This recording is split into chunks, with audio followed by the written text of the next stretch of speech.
এই যে আজকে মেয়ে চলে যাবে পিজিতে, তাই সমস্ত সব কুচিয়ে গাছিয়ে দেওয়া হচ্ছে। এদিকে পেঁয়াজ, রসুন, আদা, লঙ্কা ওতে আছে। শ্যাম্পুটা বের করেছো?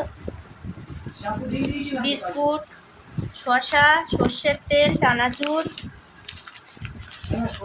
ওআরএস সব গুছিয়ে নিচ্ছে এখন।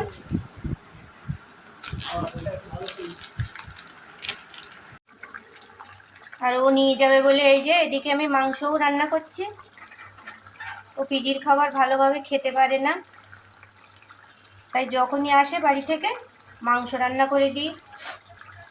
আর ডিম টিমগুলো কাঁচাই দিয়ে দেওয়া হয়, ওখানে গিয়ে রান্না করে নেয় ও, নাহলে সেদ্ধ করে খায়।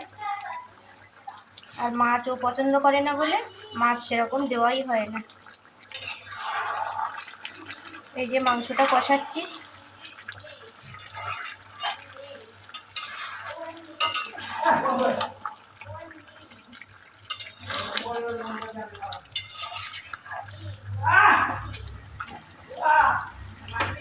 পুজো চলে গেছে, ওর সমস্ত ছুটিও শেষ, তাই আজ চলে যাবে।